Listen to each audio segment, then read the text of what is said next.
ಯಾರಾದ್ರೂ ಕಾಂಗ್ರೆಸ್ಸಿಗರು ನಿಮ್ಮ ಹತ್ರ ಬಂದ್ರೆ ಒಂದು ಪ್ರಶ್ನೆ ಕೇಳಿ, ಬಾಬಾ ಸಾಹೇಬ್ ಅಂಬೇಡ್ಕರ್ಗೆ ಕಾಂಗ್ರೆಸ್ನವ್ರು ಯಾಕೆ ಭಾರತ ರತ್ನ ಕೊಡ್ಲಿಲ್ಲ ಅಂತ. ಬಹಳ ಜನರಿಗೆ ಗೊತ್ತಿಲ್ಲ ಮಿತ್ರರೇ. ಜವಾಹರ್ಲಾಲ್ ನೆಹರು ಭಾರತ ರತ್ನ ಅಂತ ಕರೀತಾರೆ. ಕೊಟ್ಟಿದ್ಯಾರು ಗೊತ್ತಾ? ಜವಾಹರ್ಲಾಲ್ ನೆಹರುನೇ ಜವಾಹರ್ಲಾಲ್ ನೆಹರುಗೆ ಕೊಟ್ಟುಕೊಂಡಿದ್ದು ನಾನೇ ಭಾರತ ರತ್ನ ಅಂತ. ನಂಗೆ ಹಿಂಗೆಲ್ಲೂ ಕೇಳಿಲ್ಲ ರೀ. ನನ್ನನ್ನು ಯಾರಾದ್ರೂ ಹೊಗಳೋದಿದ್ರೆ ಬೇರೆಯವ್ರು ಹೊಗಳಬೇಕ್ರಿ, ನಾನೇ ಬಂದು ಹೇಳ್ಕೊಳ್ಳೋದಲ್ಲ.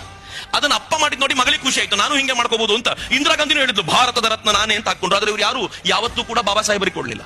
ಬಾಬಾ ಸಾಹೇಬರಿಗೆ ಕೊಡಬೇಕಾಯ್ತು ಅಂತಂದ್ರೆ ಕಾಂಗ್ರೆಸ್ ಗವರ್ಮೆಂಟ್ ಬಿದ್ದು ವಿ ಪಿ ಸಿಂಗ್ ಗವರ್ಮೆಂಟ್ ಬರಬೇಕಾಯ್ತು. ಅದಾದ ನಂತರ ಬಾಬಾ ಸಾಹೇಬರಿಗೆ ಕೊಡ್ಲಿಕ್ಕಾಯ್ತು. ಆದ್ರೆ ನರೇಂದ್ರ ಮೋದಿ ಒಂದು ಹೆಜ್ಜೆ ಮುಂದೆ ಹೋಗಿ ಬಾಬಾ ಸಾಹೇಬರ ಪಂಚತೀರ್ಥಗಳನ್ನ ಡೆವಲಪ್ ಮಾಡಿದ್ರು. ಮಧ್ಯಪ್ರದೇಶದಲ್ಲಿ ಬಾಬಾ ಸಾಹೇಬರು ಹುಟ್ಟಿದ ಜಾಗವನ್ನ ಮಹೂನಲ್ಲಿ ಜನ್ಮಭೂಮಿ ಮಾಡಿದ್ರು. ಇಂಗ್ಲೆಂಡ್ ನಲ್ಲಿ ಅವರು ಓದ್ತಾ ಇದ್ದಂತ ಜಾಗವನ್ನ ಕೊಂಡುಕೊಂಡು ಅದನ್ನೊಂದು ತೀರ್ಥಕ್ಷೇತ್ರವಾಗಿ ಡೆವಲಪ್ ಮಾಡಿದ್ರು. ಅವರು ದೀಕ್ಷೆ ತೆಗೆದುಕೊಂಡ ನಾಗಪುರವನ್ನ ದೀಕ್ಷಾ ಭೂಮಿಯಾಗಿ ಡೆವಲಪ್ ಮಾಡಿದ್ರು. ಅವರು ತೀರ್ಕೊಂಡ ಅಲಿಪುರ್ ರೋಡ್ ನ ಆ ಭಾಗವನ್ನ ಮಹಾನಿರ್ಮಾಣ ಭೂಮಿಯಾಗಿ ಡೆವಲಪ್ ಮಾಡಿದ್ರೆ, ಅವರ ಅಂತ್ಯ ಸಂಸ್ಕಾರ ನಡೆದ ಜಾಗವನ್ನ ಚೈತ್ಯ ಭೂಮಿಯಾಗಿ ಅವರು ಮಹಾರಾಷ್ಟ್ರದಲ್ಲಿ ಡೆವಲಪ್ ಮಾಡಿದ್ರು. ಪಂಚತೀರ್ಥವಾಗಿ ಡೆವಲಪ್ ಮಾಡಿ ಸಮಾಜಕ್ಕೆ ಸಮರ್ಪಿಸಿದ್ದವರು.